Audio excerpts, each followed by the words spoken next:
Sual nömrə 16. Yer səthinin verilmiş sxemlərinə uyğun gələn əlamətləri müəyyən edin. Birinci sxem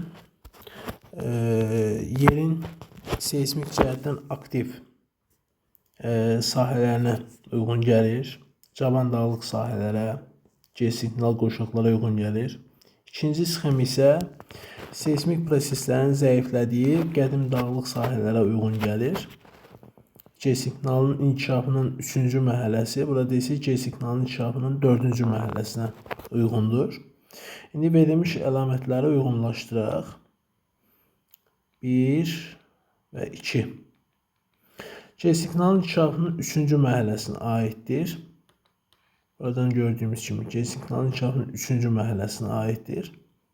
Bu 3-cü mərhələdə yer qabığının enməsi, davamına gəlmə prosesləri ilə əvəz olunur. Sadə qırışıqların, yəni siqnal və antiqnalların birləşməsi nəticəsində iri dağ sistemləri əmələ gəlir. Bu sxem uyğundur.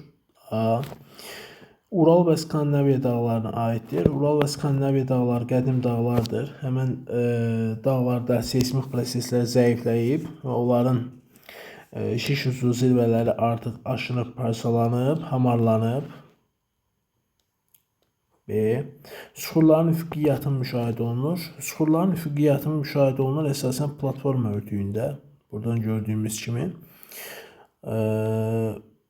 Burada isə biz hər iki sxemdə süxurların şaquli yatımını görürük. Şaquli yatım formasını görürük. Ona görə C bəndini heç bir sxem üçün götürmürük. Geosignalın inkişafının 4-cü mərhələsinə aiddir. Bu qədim dağlıq sahələrə uyğun gəlir. Geosignalın inkişafının 4-cü mərhələsinə aiddir. Oradan da görürsünüz ki, 4-cü mərhələdə daxili proseslər zəifləyir. Xarici proseslərin təsiri ilə dağlar milyon illər ərzində tədricən dağılaraq düzənliklərə çevrilir.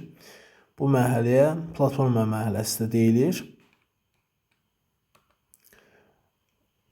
D bəndi ikinci sxem üçün götürürük. Endogen proseslər intensiv gedir. Əlbəttə ki, birinci sxemə aid olacaq. Burada endogen proseslərin intensiv getməsinə əlaqədar olaraq qalxma prosesi davam edir. F. Daxili proseslərin zəifləməsi ilə sabit sahələrə çevrilir. İkinci sxemə aiddir. 1-ə AY, 2-yə BD, F, C variantı doğru cavabdır.